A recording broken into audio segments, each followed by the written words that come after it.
Hello my dear friends, स्वागत है आपका एम स्टडी चैनल पे। मैं आपका अपना टीचर राजेंद्र चौधरी हमारे इस ऑनलाइन प्लेटफॉर्म पे आपका स्वागत करता हूँ। हम फ्लेमिंगो नामक पुस्तक पढ़ रहे थे। 12th क्लास की बुक है। इसमें second chapter first chapter the last lesson कर चुके थे। सेकंड चैप्टर चल रहा था, 2 क्लास उसकी हो चुकी थी। लॉस्ट स्प्रिंग, 2 कहानियों के बारे में मैंने बताया था। 2 कहानियां पढ़ने वाले हैं। एक कहानी आधी हो चुकी थी, आज उस कहानी को ख़त्म कर लेंगे। ठीक है, तो ध्यान से पढ़ना है, वोकेबलरी साथ में करनी है, जो भी वोकेब होती है वो याद करनी है, और साथ के साथ जैसे जैसे बताता हूँ वैसे वैसे करते हुए चलना है। तो लेट्स स्टार्ट द क्लास। ठीक है, क्लास स्टार्ट करते हैं। Flamingo lost spring chapter 2, class 3 है। वोकेबलरी के साथ अंग्रेजी सिखाने का सबसे आसान तरीका, इससे नीचे कुछ भी नहीं हो सकता। ठीक है, यहाँ पे समझ में नहीं आ रहा है इसका मतलब कुछ भी नहीं आ रहा है बेटा, यहाँ से ध्यान से समझना है, क्योंकि हर एक सेंटेंस, मॉडल्स और एक्टिव पैसिव डायरेक्ट इनडायरेक्ट, जो भी मेरे को अच्छा सेंटेंस लगता है उसका मैं मीनिंग बताता हुआ चलता हूँ। तो वोकेबलरी भी याद करनी है और चैप्टर को ध्यान से समझना है। ओके, तो चलो स्टार्ट करते हैं। 1 मिनट।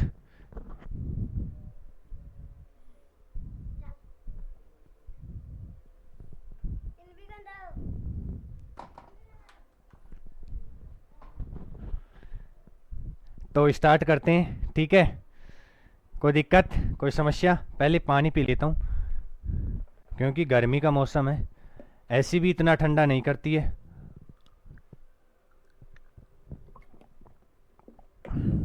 अगर कम टेम्परेचर कर दे एसी का तो फिर मेरी तकलीफ हो जाती है। ठीक है, चलो स्टार्ट करते हैं। ध्यान से समझना है। वेहर ever वेहर ever they find food, जहां कहीं भी उनको भोजन मिल जाता है। अपनी लेखिका कह रही है, अनीस जंग कह रही है, जहां कहीं भी उनको भोजन मिल जाता है। वेहर एयर का मतलब होता है जहां कहीं। जहां कहीं दे फाइंड फूड, उनको भोजन मिल जाता है, भोजन को प्राप्त कर लेते हैं, भोजन पा लेते हैं। दे पिच देयर टेंट्स, पिच का मतलब होता है गाड़ना। पिच का मतलब क्या होता है? गाड़ना।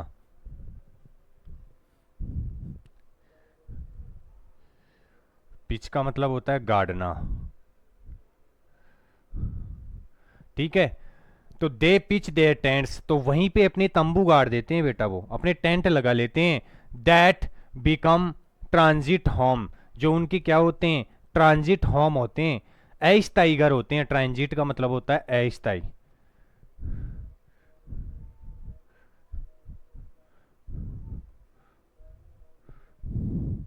ट्रांजिट का मतलब क्या हो गया? अस्थायी। ये उनके क्या होते हैं? अस्थायी घर होते हैं। तो लेखिका कह रही है कि जहां कहीं भी उनको अपना भोजन मिल जाता है, अपने तंबू वहीं पे गाड़ देते हैं, और वो उनके अस्थायी घर होते हैं। Sorry. Children grow up in them, और बच्चे, ग्रो अप का मतलब होता है फ्रेजल वर्ब है, ग्रो अप का मतलब होता है फलना फूलना।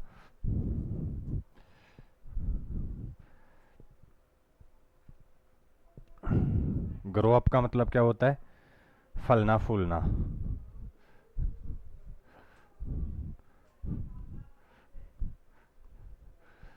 फलना फूलना, ठीक है। ग्रो अप दिख तो रहा ना, ठीक है। ग्रो अप, तो बच्चे वहीं पे बड़े होते हैं, मैच्योर हो जाते हैं। बिकम पेरेंट्स इन सर्वाइवल, ठीक है। जो पेरेंट्स के साथ में वहीं पे फलते फूलते हैं, वहीं पे बड़े हो जाते हैं, अपने माता पिता के साथ में वहीं पे जीवन यापन करते हैं। And survival in Seemapuri means rag picking, और सीमापुरी में अगर सर्वाइवल करना है, जीवित रहना है, तो इसका मतलब क्या करना पड़ेगा? रैग पिकिंग, कचरा उठाना पड़ेगा। कचरे का काम, कचरे उठाने वाले लड़के बनने पड़ेगा।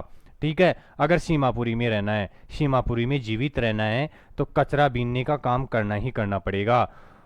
थ्रू द ईयर्स, कई सालों से, it has acquired the proportions of fine art, तो कई सालों से ये जो कचरा बीनने की कला थी, ये एक ललित कला बन चुकी है। फाइन आर्ट का मतलब होता है ललित कला। तो सीमापुरी गांव के आसपास में जो बच्चे रहते हैं, सीमापुरी के आसपास में जो भी सीमापुरी में रहते हैं, अगर उनको वहाँ पे जीवन यापन करना पड़ेगा तो उनको कचरा भी उठाना पड़ेगा। ठीक है, कचरे का काम करना पड़ेगा। और यह कचरा उठाने की जो कला है धीरे धीरे एक ललित कला बन चुकी है। Garbage to them is gold. Garbage उनके लिए क्या है, कचरा उनके लिए सोने की तरह है बेटा, गोल्ड की तरह है। It is their daily bread, ये उनकी रोजी रोटी है। डेली ब्रीड का मतलब होता है रोजी रोटी, तो यह उनकी रोजी रोटी है। A roof over their heads, उनके घरों के ऊपर छत है। रूफ का मतलब क्या होता है, छत। अगर कचरा नहीं बिनेंगे तो उनके घरों के ऊपर छत भी नहीं होगी, उनकी रोजी रोटी का भी काम नहीं चलेगा। Even if it is a leaking roof, चाहे यह छिद्र वाली, लीकिंग का मतलब क्या होता है, छिद्र वाली फटी पुरानी, ठीक है, चाहे ये फटी पुरानी छती क्यों ना हो, लेकिन कचरा बीनने का मतलब है कि यह उनकी रोजी रोटी है, यह उनकी छत है। But for a child it is even more, लेकिन बच्चों के लिए तो ये इससे भी ज़्यादा है। लेखिका कह रही है कि सीमापुरी में जो भी रहते हैं उनके लिए कचरा बीनना एक ललित कला हो चुकी है, क्योंकि इसके द्वारा ही वह रोजी रोटी प्राप्त करते हैं, अपने घरों पे छत डाल पाते हैं। ठीक है, तो अगर सॉरी, थोड़ी सी तबीयत खराब है तो साथ में कोऑपरेट करेंगे। तो कह रही है लेखिका कि रोजी रोटी भी कचरे से ही प्राप्त होती है, इनके घरों के ऊपर जो छत है वो छत भी इनको कचरे बीनने के काम से ही डलवानी पड़ती है, वो छत भी कचरे से ही प्राप्त होती है इनको। ठीक है, अगर कचरा नहीं बीनेंगे तो भूखे मरेंगे और इनके घर भी अच्छे नहीं होंगे। जो भी है, जो छत है, चाहे फटी पुरानी ही छत हो, चाहे लीकेज ही क्यों ना हो उसमें, लेकिन छत तो है, वहाँ पे रह तो रहे हैं ये। ठीक है, but a child it is even more, लेकिन बच्चों के लिए तो इससे भी ज़्यादा है। ठीक है, इनके पेरेंट्स के लिए तो ये रोजी रोटी और छत का काम कर सकती है, ये कचरा बीनने की कला छत का काम कर सकती है, लेकिन बच्चों के लिए तो उससे भी ज़्यादा है। आई समटाइम्स फाइंड ए रुपी, मुझे कभी कभी 1 रुपया मिल जाता है। इवन ए 10 रुपीज नोट, और कभी कभी तो इस कचरे में क्या मिल जाता है, 10 का नोट मिल जाता है। क्योंकि हमारा सेंटेंस स्टार्ट ही, हमारा चैप्टर स्टार्ट ही इसी से हुआ था, आई फाइंड ए रुपी। ठीक है, इन द गार्बेज, कि कचरे में मेरे को क्या मिल जाता है, कभी कभी 1 रुपया। लेकिन बच्चों के लिए कचरा तो बहुत ज़्यादा है, क्योंकि बच्चों को कभी 1 रुपया मिल जाता है, कभी 10 का नोट मिल जाता है, कभी गोल्ड मिल जाता है, कभी सिल्वर मिल जाता है। लेकिन बच्चे तो उसी उत्साह उमंग के साथ कि आज कुछ ना कुछ और मिलेगा, उसी उमंग के साथ खोजते रहते हैं कचरे को। ठीक है, तो I sometimes find A rupee even a 10 rupees note, और कभी कभी मेरे को क्या मिल जाता है, 10 रुपये का नोट मिल जाता है। साहिब सेज, साहिब ने कहा। हिज आइज लाइटिंग अप, उसकी आंखें चमक उठी। लाइटिंग अप का मतलब होता है चमक उठना।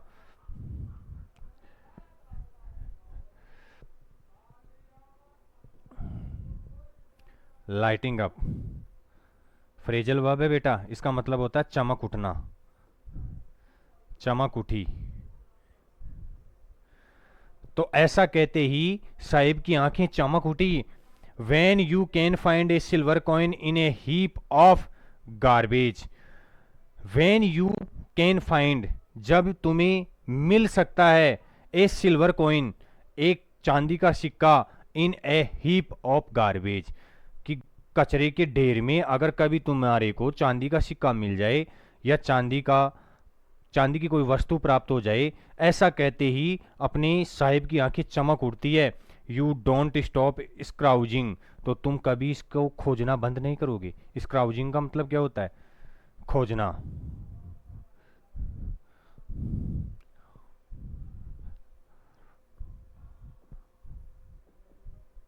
स्क्राउजिंग का मतलब खोजना, खोजना। ठीक है, यू डोंट स्टॉप स्क्राउजिंग, तो तुम कभी इसको खोजना बंद ही नहीं करोगे, बंद नहीं करोगे। For there is hope of finding more, तुम्हें किसकी आस रहती है कि ज़्यादा मिलेगा, ज़्यादा मिलेगा। अगर एक बार चांदी का सिक्का मिल गया तो फिर खोजना बंद नहीं करेंगे भाई, खोजते रहते हैं, खोजते रहते हैं, कभी खोजना बंद ही नहीं करते हैं बच्चे। क्यों नहीं करते हैं, क्योंकि इनको आस रहती है, आशा रहती है, एक आस रहती है कि और ज़्यादा मिलेगा, और ज़्यादा मिलेगा। It seems that for children garbage has a meaning different, और यही दिखाता है कि बच्चों के लिए कचरे की एक अलग ही मीनिंग होती है, एक अलग ही अर्थ होता है from what it means to their parents. जो इनका पेरेंट्स का मतलब होता है, पेरेंट्स को तो इतना ही मतलब होता है कि कचरे को बीनते हैं और जो भी इनकम प्राप्त होती है उससे रोजी रोटी चलाते हैं, अपने घरों को ठीक करवाते हैं, घरों के ऊपर छत वगैरह वगैरह डलवाते हैं। लेकिन बच्चों के लिए तो इनके माता पिता से अलग ही मतलब है कचरे का। For the children it is wrapped in wonder. Wrapped का मतलब होता है लिपटा होना।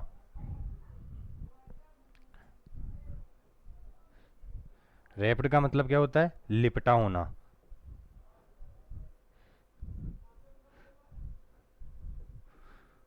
लिपटा होना। तो बच्चों के लिए तो ये कचरा आश्रय से लिपटा हुआ है। वंडर का मतलब आश्रय। बच्चों के लिए तो ये कचरा आश्रय से लिपटा हुआ, क्या पता कचरे में कब क्या मिल जाए। लेखिका कह रही है कि बच्चों के लिए तो अलग ही मीनिंग है, बच्चों के लिए तो ये आश्रय से लिपटा हुआ है। For the elders it is mean of survival. और बड़ों के लिए तो इसका मतलब है केवल जीवन यापन करना। बड़े तो इससे जो भी पैसा प्राप्त होता है उससे रोजी रोटी चलाते हैं, अपना जीवन यापन करते हैं। लेकिन बच्चों के लिए इसका अलग मतलब है, ये आश्रय से लिपटा हुआ है कि क्या पता कब कौन सी चीज़ मिल जाए। तो इसका एक बार दोबारा से देखोगे, आपके पास 5 सेकंड का वक्त है, स्क्रीनशॉट लोगे इसका। ठीक है, आगे चलता हूँ, आगे चलता हूँ। पिच अच्छी मीनिंग थी। गार्डना होता है, ट्रांजिट का मतलब अस्थायी होता है, ग्रो अप का मतलब फलना फूलना होता है, लाइटिंग अप का मतलब चमक उठी, स्क्राउंजिंग का मतलब खोजना, और रैप्ड का मतलब लिपटा होना। ठीक है, ये मीनिंग्स में किसी को समस्या नहीं होनी चाहिए। एक बार दोबारा से इसका हिंदी अर्थ करवा देता हूँ मैं। ठीक है, ध्यान से देखो। Wherever they found food, जहाँ कहीं भी उनको भोजन मिलता है, they pitch their tents that become transit homes, वहीं पे अपने तंबू गाड़ देते हैं और ये इनके अस्थायी घर होते हैं। Children grow up in them becoming parents in survival, और बच्चों का पालन पोषण भी वहीं पे होता है, अपने माता पिता के साथ जीवन यापन करते रहते हैं। And survival in Seemapuri means rag picking, और सीमापुरी में तो जीवन जीने का मतलब है कि कचरा उठाना पड़ेगा। थ्रू द ईयर्स, कई सालों से, it has acquired the proportions of a fine art, कि कई सालों से तो ये जो कचरा बीनने की कला है ये एक समानुपातिक ललित कला बन चुकी है। Garbage to them is gold, garbage कचरा उनके लिए क्या है? सोना है। It is their daily bread, ये उनके लिए रोजी रोटी है। A roof over their heads, अपने सिर के ऊपर छत का काम करता है ये कचरा बीनने की कला। Even if it is a leaking roof, चाहे ये छत फटी पुरानी क्यों ना हो, चाहे छत लीकेज क्यों ना हो, छिद्र क्यों ना हो, लेकिन ये इनके लिए छत का काम करती है ये कला। But for a child it is even more, लेकिन बच्चों के लिए तो इससे भी ज़्यादा है। आई सम टाइम फाइंड ए रुपी, मुझे कभी कभी 1 रुपया मिल जाता है। इवन ए 10 रुपीज़ नोट, और कभी कभी तो 10 रुपये का नोट मिल जाता है। साहिब सेज, साहिब कहता है, हिज आईज लाइटिंग अप, उसकी आंखें चमक उठती है। When you can find A silver coin in A heap of garbage, जब उन्हें कचरे के ढेर में कभी कभी एक चांदी का सिक्का मिल जाता है। यू डोंट स्टॉप स्क्राउजिंग, तो क्या तुम खोजना बंद नहीं करते हो? ठीक है, तो for there is hope of finding from what finding more, और इसी आस में लगातार खोजते रहते हैं, कचरे को बीनते रहते हैं, कचरे को स्क्राउजिंग करते रहते हैं, उसमें सर्च करते रहते हैं कि ज़्यादा प्राप्त होगा। It seems that for children garbage has a meaning different from what it means to their parents, और इसी से लगता है कि बच्चों के लिए उनके माता पिता से अलग ही अर्थ है इस कचरे का। कचरा उठाना उनके लिए उनके माता पिता से अलग ही मायने रखता है, वो अलग ही लेवल पे सोचते हैं इसके बारे में। For the children it is wrapped in wonder, बच्चों के लिए ये एक आश्रय से लिपटी हुई वस्तु है, कचरा आश्रय से लिपटी हुई वस्तु है। फॉर द एल्डर्स, और बड़ों के लिए it is a means of survival, और बड़ों के लिए जीवन यापन का एक संसाधन है, एक साधन है बेटा। आगे चलते हैं। वन विंटर मॉर्निंग, एक विंटर मॉर्निंग, विंटर का मतलब क्या होता है? क्या होता है विंटर का मतलब, समझते हो? इतना भी नहीं जानते हो तो पढ़ने में कोई फायदा नहीं है, यहीं पे वाइंड अप कर दो बेटा, गिव अप कर दो यहीं पे। वन विंटर मॉर्निंग, एक विंटर मॉर्निंग को, I see Saheb standing by the fenced gate of the neighbourhood club, मैंने साहिब को देखा। आई सी साहिब स्टैंडिंग, जो खड़ा था, बाय द फेंस्ड, फेंस्ड का मतलब होता है बाड़, ठीक है, जो बाड़ लगा देते हैं ना बेटा, तार, तार लगा देते हैं या जाली लगा देते हैं, उसको फेंस्ड बोलते हैं। तो जो साहिब था वो एक बाड़ के पास में खड़ा था। Gate of the neighbourhood club, किसके गेट के पास में, जो नाइबरहुड मतलब पड़ोस में जो क्लब था, उस क्लब के पास में बाड़ लगी हुई थी, कोई जाली वगैरह लगी हुई थी, उसके पास में खड़ा था। वॉचिंग टू यंग मैन, दो व्यक्तियों को देख रहा था। ड्रेस्ड इन वाइट, जिन्होंने सफ़ेद कलर की ड्रेस पहन रखी थी। प्लेइंग टेनिस, और क्या कर रहे थे, टेनिस का गेम खेल रहे थे। मतलब पास ही में क्लब था, उसके गेट के पास में जाली लगी हुई थी, उस जाली के बाद पास में साहिब खड़ा था, और वह साहिब उन दो व्यक्तियों को देख रहा था जो सफ़ेद कलर की ड्रेस पहने हुए थे और टेनिस का गेम खेल रहे थे। आई लाइक द गेम, मैं इस खेल को पसंद करता हूँ। ही हम्स, हम्स का मतलब होता है बुदबुदाना, HUMS, हम्स का मतलब धीरे से बोलना, धीरे से बोलना, धीरे से बोलना। तो वह धीरे से बोलता है कि मैं इस गेम को पसंद करता हूँ, तभी तो देख रहा था। और बेटा वहाँ पे क्लब में तो जा नहीं सकता था, क्योंकि क्लब में तो अमीर लोगों के बच्चे जाते थे और वो बेचारे कचरे बीनने का काम करते थे। तो वह बाहर से ही, उस जाली से ही देख के संतुष्ट हो रहा था कि कितना अच्छा गेम चल रहा है, और गेम को पसंद करता था। तो वह धीरे से कहता है कि मुझे ये गेम पसंद है।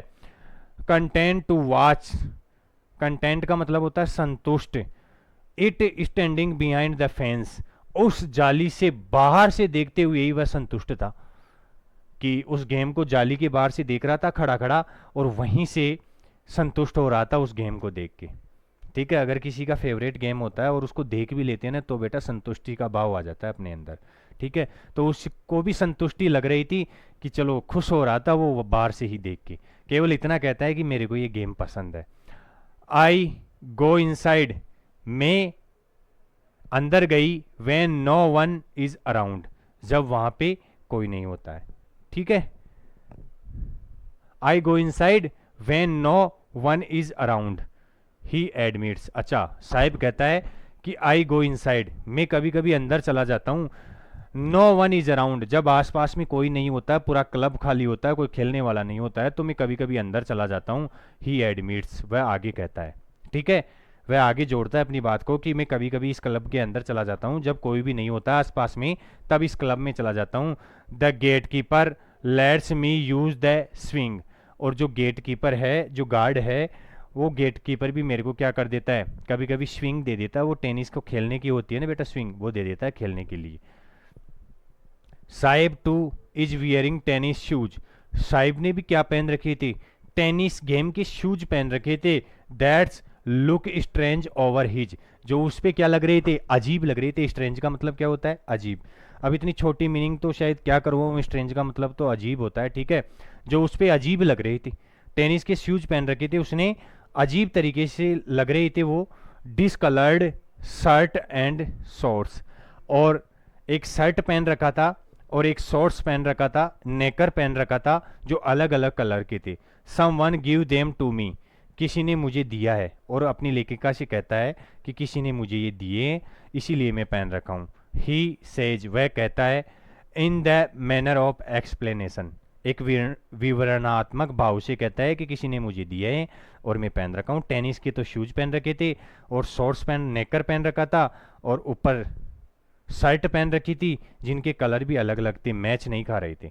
The fact that they are discarded, discarded का मतलब होता है, अच्छी मीनिंग है,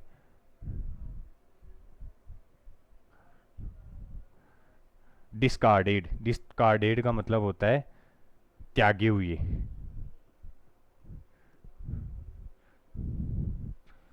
डिसकार्डेड का मतलब क्या हो गया, त्यागे हुए। द फैक्ट, सत्यता तो ये थी, सच्चाई तो ये थी, दैट दे आर डिस्कार्डेड, कि ये जो कपड़े, ये जूते थे, ये किसी के त्यागे हुए थे। Shoes of someone rich boy, किसी अमीर व्यक्ति के लड़के के द्वारा त्यागे हुए थे, फेंक दिया उसने कि अब नहीं पहनूंगा, क्योंकि अमीरों के पास तो बहुत पैसा होता है बेटा, अब वो तो जब चाहे तब नए शूज लेके आ सकते हैं। अब उस साहिब के लिए तो वो पुराने शूज ही उसके लिए नए शूज थे बेटा, उसी में संतुष्ट हो गया था वो तो ये किसी अमीर बच्चे के त्यागे हुए शूज थे। वो perhaps refused to wear them, क्योंकि उसने शायद मना कर दिया होगा। परहैप्स का मतलब होता है शायद, उसने शायद मना कर दिया होगा इनको पहनने से, बिकॉज क्योंकि of a hole in one of them, क्योंकि एक जूते के अंदर क्या हो चुका था, होल हो चुका था, छिद्र हो चुका था, इसीलिए उस अमीर लड़के ने इन जूतों को त्याग दिया था। अमित को हंसी आ रही है, मेरे को भी आ रही है। कभी बेटा ऐसी परिस्थिति में जी के देखना, पता चल जाएगा तेरे को, ठीक है। तो शायद किसी अमीर बच्चे के त्यागे हुए जूते थे, जो किसके कारण त्याग दिए गए थे, क्योंकि एक जूते में क्या हो चुका था, होल हो चुका था। डज नॉट बोथर हिम, लेकिन ये अपने साहिब को तंग नहीं करता था, परेशान नहीं करता था। बोथर, बोथर का मतलब होता है परेशान करना।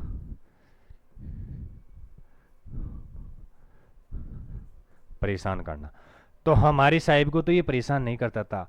अरे कहने का मतलब बिना मामा के काना मामा भी अच्छा होता है, ठीक है। तो जूते नहीं है और एक जूते में होल है, तो जूते नहीं है, अगर नंगे पाँव चलना है उसके बजाय तो होल वाला जूता ही अच्छा है। तो साहिब को कोई दिक्कत नहीं थी। For one who has walked bear foot, क्योंकि कोई अगर नंगे पाँव चलता है, even shoes with a hole is a dream come true. तो अगर किसी जूते में होल भी है, किसी जूते में छिद्र भी है, तो वह उसके लिए तो एक सपना साकार, सपना सच होने वाली बात है कि सपना सच हो गया उसका। But the game he is watching so intently is out of his reach, लेकिन जो खेल वह देख रहा था वह वास्तव में उसकी पहुंच से दूर था, वहां तक तो वो जा ही नहीं सकता था, ठीक है। कोई दिक्कत, कोई समस्या? एक बार इसका स्क्रीनशॉट लोगे, 5 सेकंड का वक्त है, उसके बाद में दोबारा से एक्सप्लेनेशन करूंगा मैं इसका। देखो दोबारा से देखना है।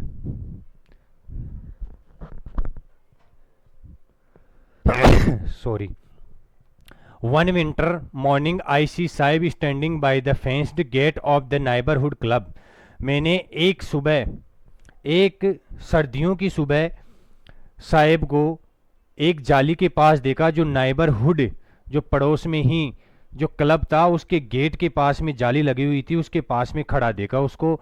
Watching two young man dressed, दो जवान व्यक्तियों को देख रहा था जो ड्रेस पहन रखे थे इन वाइट, सफ़ेद कलर की, प्लेइंग टेनिस, और टेनिस का गेम खेल रहे थे। आई लाइक द गेम, मैं इस खेल को पसंद करता हूँ। ही हम्स, वह गुनगुनाता है। Content to watch it standing behind the fence, और अपने आप को संतुष्ट करता है उस जाली के पीछे से ही देखते हुए। I go inside when no one is around, मैं कभी कभी अंदर चला जाता हूँ जब आसपास में कोई नहीं होता है। ही एडमिट्स, वह आगे कहता है, the gatekeeper lets me use the swing, और गेट कीपर मेरे को खेलने के लिए स्विंग यूज भी करने देता है। अच्छा था gatekeeper. Saheb too is wearing tennis shoes, Saheb ने भी टेनिस के शूज पहन रखे थे। That look strange over his discoloured shirt and shorts, जो क्या हो रहे थे, मैच नहीं खा रहे थे, उसके शर्ट, उसके शॉर्ट्स, नेकर और जूतों का कलर मैच नहीं हो रहा था, ठीक है। सब कुछ अजीब रंग बिरंगी थे बेटा। Someone gave them to me, किसी ने मुझे दिया है। ही सेज, वह कहता है, in the manner of explanation, विवरणात्मक भाव से वह आगे कहता है कि किसी ने मुझे दिए हैं। द फैक्ट, तो सच्चाई तो ये थी, that they are the discarded shoes of someone rich boy, कि ये जूते तो किसी अमीर लड़के के त्यागे हुए थे। Who perhaps refused to wear them because of a hole in one of them, क्योंकि उसने शायद मना कर दिया होगा कि एक जूते में छिद्र हो गया है, इसलिए उसने मना कर दिया हो गया कि मैं अब इन जूतों को नहीं पहनूंगा। For one who has walked bear foot, और किसी के लिए जो नंगे पाँव चलता है, even shoes with a hole is a dream come true, और एक जूते में अगर होल भी है तो वह तो उसके लिए सपना साकार होने के जैसा ही है, क्योंकि जूते नहीं है, बेयर फुट चल रहा है, नंगे पाँव चल रहा है, अगर जूता होल वाला जूता भी मिल जाता है तो सपना सच होने जैसा है, ठीक है। But the game he is watching so intently, लेकिन इतने ध्यान से जिस गेम को वह देख रहा था, is out of his reach, वह उसकी पहुंच से बाहर था। इसमें कोई समस्या नहीं होनी चाहिए। आगे की स्लाइड लेता हूं। दिस मॉर्निंग, उस सुबह, Sahib is on his way, Sahib अपने रास्ते पे था, टू द मिल्क बूथ, किसके ऊपर, दूध की दुकान के ऊपर, ठीक है। This morning Sahib is on his way, अपने रास्ते पे था, द मिल्क बूथ, जो दूध की दुकान थी, in his hand is a steel canister, उसके हाथ में एक स्टील की केतली थी बेटा। कैनिस्टर का मतलब क्या होता है, केतली।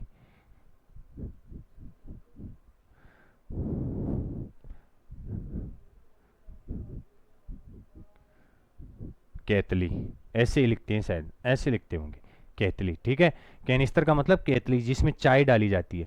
तो उसके हाथ में एक स्टील की कैनिस्टर थी, एक स्टील की केतली थी बेटा। I now work in 80 stall down the road, जो रोड के बगल में, रोड के नीचे जो चाय की दुकान है, उसमें मैं काम करने लग गया हूँ अब। साहिब कहता है कि अपनी लेखिका से कि मैडम, मैं अब जो रोड के नीचे की तरफ जो साइड में जो चाय की दुकान है, उसमें काम करने लग गया हूँ। ही सेज, वह कहता है, पॉइंटिंग इन द डिस्टेंस, इशारा करते हुए कि मैडम देखो, वो रोड के बगल में वो दुकान है ना, उस दुकान में मैं काम करने लग गया हूँ, चाय की दुकान में मैं काम करने लग गया हूँ। डिस्टेंस का मतलब होता है दूरी पे, दूर की तरफ इशारा करते हुए। I am paid 80 100 sorry 800 rupees, मुझे कितना रुपये दिया जाता है, 800 रुपये दिया जाता है। एंड ऑल माई मील्स, और मेरा भोजन दिया जाता है, जो भी मैं खाता हूँ पूरा भोजन दिया जाता है, और 800 रुपये मेरे को दिए जाते हैं। Does he like the job, क्या वह इस नौकरी को पसंद करता है। आई आस्क, मैंने उससे पूछा कि क्या तुम्हें ये नौकरी पसंद है। और बेटा, एक दिन पहले भी बता रहा था कि जिंदगी जीनी है तो अपने से नीचे वालों को देख के जीनी है, कि हमारे से भी खराब पोजीशन पे जो है वो कैसे जिंदगी जीते हैं। और ये बच्चा है, ये है ना स्वतंत्रता, जब चाहे तब आ सकता था, जब चाहे तब कोई सी भी गली में जा सकता था, कैसे भी घूम सकता था। लेकिन किसी के अंडर में काम करना, किसी की दुकान पे काम करना, ये तो उसके लिए क्या हो गया, दबाव वाला काम हो गया। वहाँ पे उसकी स्वतंत्रता पूरी चली जाती है। तो अपनी लेखिका ने भी पूछ ही लिया कि क्या तू यहाँ पे खुश है काम करके, तुम्हें ये जॉब पसंद है। हिज फेस, उसका चेहरा, आई सी, मैंने देखा, has lost the care free look, पूरा जो लुक था पूरा मतलब उदास चेहरा हो गया बेटा। ऐसे पूछते ही उदास हो गया कि कितना फ्री रहता था, कितना घूमता फिरता था, और पक्षियों की तरह आते थे और शाम होते ही वापस चले जाते थे। तो उसका चेहरा उतर गया पूरा, मतलब नूर उतर गया चेहरे का। The steel canister seems heavier, जो स्टील की, ठीक है, स्टील की जो केतली थी वो ज्यादा भारी दिखाई दे रही थी। देन द प्लास्टिक बैग, उस प्लास्टिक के बैग से he would carry so lightly over his shoulder, अपने कंधों पे जो कचरा बीनने वाला बैग रखता था वो उससे भी भारी लग रही थी ये कैनिस्टर। अब इसका मतलब ये नहीं है कि वजन में भारी थी बेटा, ये काम करना उसके लिए भारी हो रहा था, काम वो दबाव में कर रहा था, स्वतंत्रता खो चुकी थी। लेकिन उस बैग का मालिक वो खुद था, जहां पे चाहता था वहां पे उस बैग को ले जाता था और जैसे चाहता था वैसे करता था। तो ये जो स्टील की कैनिस्टर है, ये जो केतली है, वो उसको उस बैग से ज्यादा भारी लग रही थी। द बैग वाज हिज, वो बैग उसका खुद का था। The canister belongs to the man who owns the tea shop, लेकिन ये केतली उस आदमी की थी जो उस चाय की दुकान को चला रहा था, उसकी थी, उसके मालिक की केतली थी, जबकि वो बैग उसका खुद का था। Saheb is no longer his own master, Saheb अब ज्यादा समय तक खुद का मालिक नहीं रहा था, दूसरे के अंडर में हो चुका था। पहले तो वह फ्री था, पहले तो स्वतंत्र था, फ्रीडम थी उसके पास, लेकिन अब वह दूसरों के अंडर में काम कर रहा था। इसका मतलब अब वह ज़्यादा खुद का मालिक नहीं रहा था, स्वतंत्रता खो चुकी थी। और ये हमने क्या कर लिया है, एक कहानी को कंप्लीट कर लिया है। फ्लेमिंगो नामक पुस्तक के लॉस्ट स्प्रिंग चैप्टर की एक कहानी को ख़त्म कर लिया है। अब आगे वाले वीडियो में दूसरी कहानी को ख़त्म करेंगे और पढ़ाई स्टार्ट कर देना। ऐसे मज़े मत मारना, मज़े लूटने के चक्कर में खुद लूट जाओगी। यहीं से बेस तैयार होता है बेटा, स्कूल लेवल पे ही बच्चों का बेस तैयार होता है। अगर यहीं से ध्यान से पढ़ लिया तो आगे कहीं भी समस्या नहीं आने वाली है। आज हम हमारी वार्तालाप को यहीं पे विराम दे रहे हैं। इससे आगे वाली कहानी आगे वाले वीडियो में देखेंगे, उसी में करेंगे। That's all for today, thank you.